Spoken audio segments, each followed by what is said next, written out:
जय हिंद जय बिहार स्वीकार कीजिए। मेरा नमस्कार, मेरा नाम है राजेश रॉय और आप देख रहे हैं अपने चैनल सत्यमेव जयते। दोस्तों में बात करने वाले हैं आज ये वीडियो जो है दोस्त आपके पीआरटी का जो है कंप्लीट जो स्ट्रेटेजी होती है उसको लेकर आया हूं मैं। आप कैसे एक पीआरटी में 90 प्लस स्कोर कर सकते हैं, आज हम लोग बात करने वाले हैं। मैंने इतना वीडियो बनाया है किस विषय को कहाँ से पढ़ना चाहिए। आज जो वीडियो बन रही है दोस्त, याद रखिएगा इस बात को। आज मैं आपको बताने का प्रयास करूंगा कि 90 प्लस नंबर जो है दोस्त वो आप कैसे ला पाएंगे। एक बात जान लीजिए, आप कान खोल कर सुन लीजिए। डोमिसाइल की बात चल रही है अभी। ये कहना मुश्किल है कि TRE4 में डोमिसाइल लागू होगी या नहीं होगी, आई डोंट नो। बट इतना जान लीजिए आप, यदि कुछ बहाली में डोमिसाइल लागू हुआ है तो हो सकता है आने वाले समय में भी डोमिसाइल लागू होने की संभावना, प्रबल संभावना। खैर, इसकी बात जो हम बाद में करेंगे। पहले हम आज बात कर लेते हैं कंप्लीट स्ट्रेटेजी की, किस प्रकार से आप जो है 90 प्लस स्कोर कर सकते हैं। दोस्तों, आपको पता है कि पीआरटी को पास करने के लिए आपको 8 विषय को मिनिमम पढ़ना होता है और उसी 8 विषय से आपको जो है एग्जाम में नंबर आती है। आपको इस बात को समझना पड़ेगा कि यदि आप 85 प्लस अर्थात 90 प्लस करते हैं, कोई भी आपको एग्जाम रिजल्ट से नहीं रोक पाएगा। क्यों, मैं ऐसा क्यों कह रहा हूँ, आप दोस्त समझ लीजिए बातों को। क्योंकि इस बार जो वैकेंसी आने वाली है दोस्त, वो आपका पूरा का पूरा जो वैकेंसी होगा, जो सूत्र के हवाले से मालूम पड़ी है, ये दोस्त आपको 40 से 45,000 के आसपास अर्थात 40 से 45,000 के आसपास जो है दोस्त आपका पीआरटी में वैकेंसी आने वाली है। देखिए, यदि आपको ऐसा लग रहा हो कि मेरा सिलेक्शन आसान हो जाएगा इस बार सिलेक्शन दोस्त आसान नहीं होने वाली है। इस बार जो सिलेक्शन होगा उस बच्चा को चूज किया जाएगा जो बच्चा के अपने दम पे, अपने मेहनत के बलबूते कुछ किया होगा। समझिए इस चीज़ को आप। चलिए हम बात करते हैं। खैर, से बात तो होती रहेगी। हम बात करते हैं सबसे पहले इतिहास और भूगोल, जिससे आज मैं आपको कंप्लीट बताने का प्रयास करूंगा कहाँ से कितना प्रश्न और किस प्रकार से कौन सी तैयारी किया जाना चाहिए। दोस्त, हम बात करने वाले हैं, इससे मान लीजिए पहले हम बात कर लेते हैं इतिहास का। पहले हम बात कर, आप जानते हैं दोस्त, इतिहास से खंड आपके पीआरटी में मिनिमम क्वेश्चन की बात करेंगे हम लोग तो 18 से 20 क्वेश्चन पूछता है। और वो भी आपके सिलेबस में दिया गया है कि पीआरटी में आप सिर्फ भारतीय राष्ट्रीय आंदोलन पढ़ लेंगे ना तो काम चल जाएगा, क्योंकि आपके सिलेबस में ही दिया गया है भारतीय राष्ट्रीय आंदोलन। तो भारतीय राष्ट्रीय आंदोलन आपके लिए बहुत इंपॉर्टेंट है। हालांकि अगर समय मिले आपको तो आप 1857 को जरूर देख लीजिएगा। और भारतीय राष्ट्रीय आंदोलन में यदि आप अच्छी तैयारी करना चाहते हैं तो आपको बताया है मैंने, आप बुक से करेंगे तो कहाँ से करिएगा, वो वीडियो पड़ा हुआ है, देख लीजिएगा।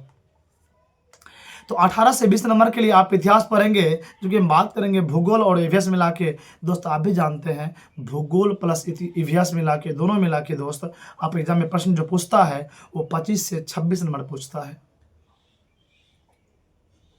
अब समझिए मेरी बातों को ध्यान से, जब 25-26 नंबर यहाँ पूछेगा तो सर साइंस की हम बात कर लेंगे तो दोस्तों साइंस में भी आपका लगभग 18 से 20 नंबर साइंस में भी प्रश्न रहता है। और आप जानते हैं साइंस के लिए दोस्त आप क्या करेंगे, सबसे अधिक जो किसी का वेटेज होता है साइंस में वो आपका बायो होता है, यानी कि बायोलॉजी हो, जिसको आप प्यार से जीव विज्ञान कहते हैं। तो इस प्रकार से आपको इस तीनों विषय प्रश्न मिलता है। अब हम बात कर लेते हैं थोड़ा सा पॉलिटी का। दोस्त, आपको पता है पॉलिटी में आपको 8 प्रश्न मिलता है। जब करंट अफेयर्स की बात करेंगे तो उसमें दोस्त आपको 15 से 16 प्रश्न मिलेगा। वहीं अगर हम बात करें मैथ और रीजनिंग का तो दोनों मिला के लगभग 35 प्रश्न होने की संभावना बनती है। और जब 35 प्रश्न बनेगा तो आप समझते हैं बातों को। मैथ और देखिए, पहली बात ये आपको समझना पड़ेगा दोस्त, दुनिया के पीछे अगर भागेंगे ना आप भी भीड़ के पीछे में तो कभी सफल नहीं हो पाइएगा, क्योंकि भीड़ वहाँ भागती है जहाँ सब दौड़ता है। यदि आप हट के करेंगे ना तो ही आप सफल हो पाएंगे। कहा गया है, मुझे उस भीड़ में नहीं जाना है जहाँ पे 10 का भीड़ खड़ा हो, मुझे वो भीड़ के लिए बनना है जहाँ मेरे जाने से भीड़ खड़ा हो जाएगा। तो आप प्रयास कीजिए कि सब से अलग हट के चलिए। आप जानते हैं लगभग बच्चा का, यानी कि हम बात करेंगे 100 में तो 30% बच्चा का ही ऐसा होगा जिसका मैथ अच्छा होगा, लेकिन लगभग 70% बच्चा ऐसा है जो कमेंट किया वीडियो पे कि सर मेरा मैथ वीक है, सर मेरा मैथ वीक है। तो मैथ वीक है सर, क्या किया जाए मैथ के लिए? तो दोस्त आपको मैथ पे ध्यान देना है। अभी भी आपके पास समय है, जी समय है आपके पास, आप मैथ्स पे ध्यान दीजिए। जब आप मैथ कर लेंगे और रीजनिंग कर लेंगे, 35 प्रश्न अगर आप 30 भी सही कर लेते हैं, मैं लिख के दावे के साथ कहता हूँ आपका सिलेक्शन होगा। अब ऐसा क्यों कह रहे हैं सर आप? तो दोस्त, जो सभी बच्चे जीएस पढ़ते हैं, वही इतिहास, वही भूगोल, वही साइंस, ये तो सबको ही पढ़ रहा है, सबको ही पढ़ रहा है। तो आप हट के चलिए ना, आप हट के चलिए ना। देखिए आपका सिलेक्शन होता ही नहीं होता है। बस अपने में पहले आप बिलीव कीजिए। दुनिया कहा गया है विश्वास का नाम परीक्षा है।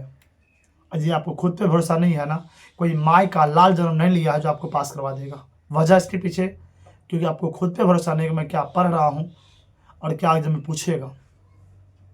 मुझे लगता है आप किसी भी एनसीईआरटी को पढ़ते हैं तो आप उन पे पहले विश्वास कीजिए कि हाँ, विश्वास के ज़रिए जो है आप ये देख पाएँगे कि हाँ, मेरा नंबर जो है इंक्रीज़ हो रहा नहीं हो रहा है। यदि आप बोलेंगे सर मॉक टेस्ट, तो दोस्त मैं आपको जानकारी के लिए बता दूँ, मॉक टेस्ट जो होता है दोस्त, वो आपकी कमज़ोरी को आँका जाता है उसमें कि मेरी कमज़ोरी क्या है। लेकिन फिलहाल अभी आप मॉक टेस्ट मत मारिएगा। मारना बेवकूफ़ी है, अगर आप मारते हैं तो मारिए, उससे मुझे दिक्कत नहीं है। लेकिन मेरा ऐसा मानना है पर्सनली कि अभी आपको मॉक टेस्ट नहीं मारनी चाहिए। अभी आपको सिर्फ़ और सिर्फ़ रिवीजन पर ध्यान देना चाहिए। यदि आप रिवीजन करेंगे और जब आपका नोटिफ़िकेशन आउट होगा, उस टाइम में आप मॉक टेस्ट मारिएगा, देखिए अपने नंबर में जो इंक्रीज़ होगा, आपको खुद पर बिलीव होगा। क्या यदि आप सिर्फ मॉक टेस्ट मारेंगे उससे आप पास कर सकते हैं क्या? इसका जवाब है बिल्कुल भी नहीं, नहीं जवाब है। तो आप जानते हैं दोस्त, प्रायोरिटी अपने आप में एक मायने रखती है और प्रायोरिटी की तैयारी कर रहे हैं तो आप समझ लीजिए, आप बीपीएससी जो मेंस बीपीएससी होती है उनका आप पीटी निकालने के लिए सक्षम है, क्योंकि पीटी का ही लेवल क्वेश्चन यहाँ पूछता है, ये जान लीजिए। तो प्रायोरिटी अपने आप में मायने रखता है दोस्त। प्रायोरिटी का शिक्षक बनना इतना भी आसान नहीं है, लेकिन आप अगर तैयारी करेंगे तो कोई माई का लाल नहीं जो आपको पीछे कर भी सकता है। तो आप मेहनत कीजिए, खुद पर विश्वास कीजिए कि मैं ये काम कर सकता हूँ। आप निश्चित रूप से पास करेंगे और अपने माता पिता के सपनों को पूरा करिएगा। बताइए बात सही लगी नहीं लगी? एकदम लगी होगी। यदि सही लगी है तो आपसे हाथ जोड़ के प्रार्थना करता हूँ, यदि आप नए हैं तो माता सरस्वती के लिए आप सब्सक्राइब कर दीजिए। माँ सरस्वती आपको आशीर्वाद देंगे और आपका सिलेक्शन होगा। कर दीजिए, सब्सक्राइब कर दीजिए ना, उम्मीद करते हैं आप कर दिए होंगे। तो दोस्त, ये आपका प्रायोरिटी का लेवल होगा, स्ट्रेटेजी था, जहाँ से आप अच्छे खासा नंबर ला सकते हैं। और मैंने कहाँ से क्या पढ़ना है वो बता रखा। आप मेरा वीडियो चेक करेंगे, मैंने एक एक वीडियो को डिटेल्स में बनाई है, आप वहाँ से देख लीजिए, बहुत मज़ा आएगा आपको। चलिए मिलते हैं अगले वीडियो में, तब तक के लिए जय हिंद, नमस्कार।